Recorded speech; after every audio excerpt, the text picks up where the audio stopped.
Hello friends, welcome you all in my YouTube channel SLV classes.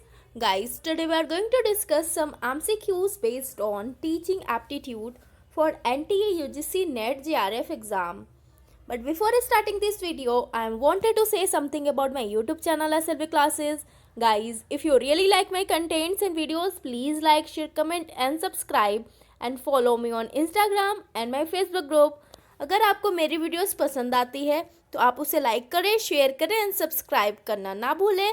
Now guys, आज का question देखेंगे. Now guys, come to the question based on UGC NET exam December 2010. Some students in a class exhibit great curiosity for learning. It may be because such children are gifted, come from rich families, show artificial behaviour या create indiscipline in the class. तो guys, question में बोल रहा है कि कुछ students क्या करते हैं, एग्जिबिट करते हैं ग्रेट क्यूरियोसिटी. मीन्स बहुत ज़्यादा जागरूक होते हैं सीखने के लिए. ये क्यों होता है? क्योंकि वो गिफ्टेड होते हैं, या तो फिर कम फ्रॉम रिच फैमिली से बिलोंग करते हैं, या तो आर्टिफिशियल बिहेवियर दिखावा करते हैं, या तो क्रिएट करते हैं इनडिसिप्लिन. ठीक है, तो वो जो ग्रेट क्यूरियोसिटी दिखाता है ना, वो आर गिफ्टेड होता है. ठीक है, जैसे उनके अंदर क्या होता है, गॉड गिफ्ट बोल सकते हैं, जो बहुत ज़्यादा डीप में जाके कुछ स्टूडेंट्स पूछते हैं, जागरूकता दिखाते हैं. ठीक है, बहुत सारे क्या होते हैं, इनएक्टिव होते हैं, लेकिन बहुत सारे क्या होते हैं, एक्टिव होते हैं और क्यूरियोसिटी दिखाते हैं. ठीक है, तो क्या होगा, option A is the right answer. It may be because such children are gifted. वो क्या होते हैं, गिफ्टेड होते हैं. ठीक है गाइज, आई होप आप लोगों को समझ में आ गया होगा. फॉर एग्जाम्पल, जैसे बहुत बच्चों का क्या होता है, IQ लेवल बहुत ही ज़्यादा होता है, पढ़ते 1-2 में हैं. ठीक है, स्टैंडर्ड 1-2, लेकिन उनकी उसको बोल सकते हैं कि उनकी IQ लेवल क्या होती है, बहुत हाई होती है. मीन्स 5 क्लास के बराबर होती है. ठीक है, तो ये सारे स्टूडेंट और चिल्ड्रन को हम लोग बोल सकते हैं कि ये सारे गिफ्टेड होते हैं. ओके गाइज, नेक्स्ट क्वेश्चन देखेंगे. The most important quality of a good teacher is. तो यहाँ पर मोस्ट इम्पॉर्टेंट बताना है क्वालिटी एक अच्छे टीचर का. Sound knowledge of subject matter. Sound knowledge उसका अच्छा होना चाहिए. गुड कम्युनिकेशन स्किल्स होना चाहिए. कंसर्न फॉर स्टूडेंट वेलफेयर होना चाहिए. या इफेक्टिव लर्निंग क्वालिटीज होनी चाहिए. तो गाइज, इसका राइट आंसर होगा sound knowledge of the subject matter.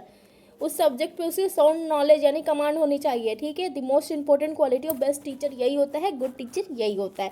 अगर साउंड नॉलेज ही अच्छा नहीं होगा सब्जेक्ट मैटर पे, तो वो बच्चे को सिखाएंगे क्या. ओके गाइज, तो आई होप आप लोगों को समझ में आ रहा होगा. नेक्स्ट क्वेश्चन देखते हैं जल्दी.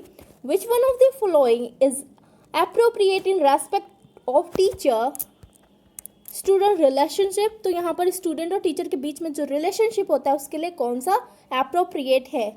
Very informal and intimate, limited to classroom only, cordial and respectful, या तो इनडिफरेंट. ये कोई भी बता सकता है. ऑप्शन सी आपका राइट होगा, यानी कॉर्डियल होगा और रेस्पेक्टफुल होना चाहिए स्टूडेंट एंड टीचर के बीच में रिलेशनशिप. अगर वो बहुत ज़्यादा इनफॉर्मल हो जाएंगे तो फिर बच्चा क्या करेगा, अपना दोस्त ही समझेगा टीचर को और उसको रेस्पेक्ट नहीं करेगा. और लिमिटेड टू क्लासरूम, सिर्फ मीन्स टीचर और स्टूडेंट के बीच में सिर्फ और सिर्फ क्लासरूम तक होगा, तो बच्चा क्या करेगा, उतने अच्छे से डीपली पढ़ेगा नहीं, बस फॉर्मेलिटी करेगा कि बस टीचर अभी हैं, फिर बाद में ध्यान नहीं देंगे, ऐसा वैसा, और मन भी नहीं लगेगा बच्चे का अगर ऐसा रिलेशन हुआ तो. इसीलिए क्या होना चाहिए, एक रेस्पेक्टफुल और कॉर्डियल रिलेशनशिप होना चाहिए, और इनडिफरेंट तो बिल्कुल भी नहीं होना चाहिए. आई होप गाइज आप लोगों को समझ में आ रहा होगा. इनकेस कोई भी डाउट है, कोई भी परेशानी है, तो प्लीज़ कमेंट सेक्शन में मुझसे पूछिए. Next question 4. The academic performance of students can be improved if parents are encourage to.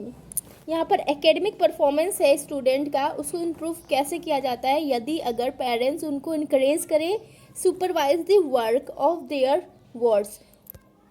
उनके वर्ड्स यानी उनके बच्चे को वो सुपरवाइज करें उनके वर्क में, उनके काम में. अरेंज फॉर एक्स्ट्रा ट्यूशन लगवा देना चाहिए. रिमेन अनकंसर्न, और अनकंसर्न कर देना चाहिए, ध्यान ही नहीं देना चाहिए. या तो इंटरेक्ट विद टीचर फ्रिक्वेंटली, या तो टीचर से इंटरेक्ट करना चाहिए.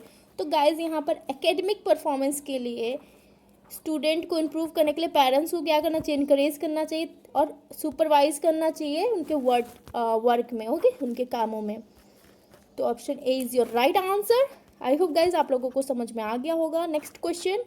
इन a lively classroom situation there is likely to be. एक लाइव क्लासरूम सिचुएशन में क्या होना चाहिए, ओकेजनल रोर्स ऑफ लाफ्टर, बहुत ज़्यादा लाफ्टर होना चाहिए, कंप्लीट साइलेंस होना चाहिए, फ्रिक्वेंट टीचर स्टूडेंट डायलॉग होना चाहिए, या लाउड डिस्कशन अमंग स्टूडेंट्स। अगर लाउड डिस्कशन नहीं होगा तो बच्चे को समझ में क्या आएगा, बहुत ज़्यादा डिस्कशन भी क्या होता है, ओवरफ्लो हो जाता है। ओके, तो यहाँ पर ये कट हो जाएगा। Occasional roars of laughter, laughter बिल्कुल भी नहीं होना, साइलेंस भी नहीं होना चाहिए, क्योंकि क्या होता है बहुत ज़्यादा शांति क्लास में होती है तो बच्चे को नींद आने लगती है, मीन्स वो लोग मोटिवेट नहीं होते, ठीक है, लेजी हो जाते हैं। तो बचा क्या, ऑप्शन सी। ऑप्शन सी देखिए, frequent teacher student dialogue. So option C is your right answer, frequent teacher student dialogue. इसका मतलब क्या हुआ गाइज कि टीचर एंड स्टूडेंट के बीच में प्रॉपर कन्वर्सेशन होना चाहिए ड्यूरिंग द क्लास। ओके, इससे क्या होगा बेनिफिट कि दोनों ही एक्टिव होंगे। इन केस कि जैसे स्टूडेंट को कुछ नहीं समझ में आता है तो एट दैट सिचुएशन वो उसी समय क्वेश्चन अराइज कर सकता है टीचर से, ठीक है।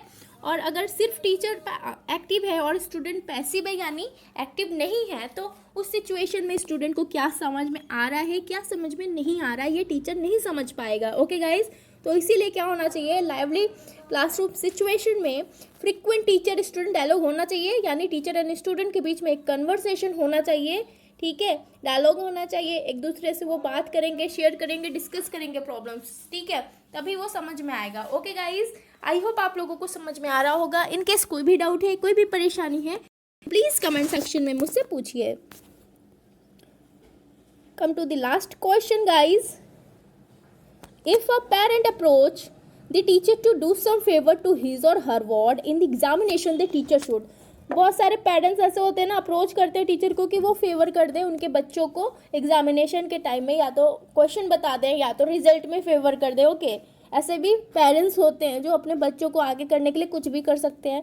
तो टीचर को क्या करना चाहिए, ट्राई टू हेल्प हिम, उनको हेल्प करना चाहिए। Ask him not to talk in those terms, या तो उनको बोलना चाहिए कि इस टर्म्स में मुझसे बात ना करें, या तो रिफ्यूज़ पोलाइटली एंड फर्मली, तो या तो रिफ्यूज़ कर दे बहुत अच्छे से, ऐसा नहीं कि उनको बुरा लग जाए, या तो ask him rudely to go away, या तो उनको बोल देना चाहिए यहाँ से आप जाइए। तो गाइस, टीचर सबसे पहले टीचर के अंदर क्या होना चाहिए, पेशेंस लेवल बहुत ज़्यादा होना चाहिए। बहुत सारे सिचुएशन ऐसे आते हैं जब भी टीचर हाइपर हो सकता है, लेकिन उस सिचुएशन में भी टीचर को क्या करना चाहिए, अपने पेशेंस लेवल को बरकरार रखना चाहिए। तो यहाँ पर क्या होगा, उसको रिफ्यूज़ करेगा पेरेंट्स को पोलाइटली, बहुत अच्छे से, बहुत नम्रता से उसको क्या करेगा, रिफ्यूज़ करेगा कि नहीं सर और मैडम ये नहीं हो सकता है, और कोई भी एक्सक्यूज़ देगा जो सुटेबल हो। ओके गाइज, तो ऑप्शन सी आपका राइट हो जाएगा, यानी टीचर का काम है उनको बच्चों को सिर्फ और सिर्फ आगे बढ़ाना, ये नहीं कि आगे ऐसे बढ़ाना कि कुछ भी बता दे एग्जाम में। ऐसे करना होगा तो बच्चा क्या होगा, फेल तो नहीं होगा, लेकिन वो उसके फ्यूचर के साथ वो टीचर खेलेगा और साथ ही साथ उसके पेरेंट्स भी खेलेंगे। आई होप गाइज आप लोगों को समझ में आ गया होगा। इन मोर थिंग इज दैट कि अगर वीडियोस पसंद आती है तो प्लीज़ उसे लाइक करें, शेयर करें एंड सब्सक्राइब करना ना भूलें। एंड गाइज, एक और चीज़ मैं बोलना चाहूँगी कि अगर आपको पार्ट 1 से देखना है तो आप किसी भी वीडियो के डिस्क्रिप्शन बॉक्स में जाके चेक कीजिए, सारे लिंक्स वहाँ पर आपको मिल जाएंगे। Thank you guys for watching my video.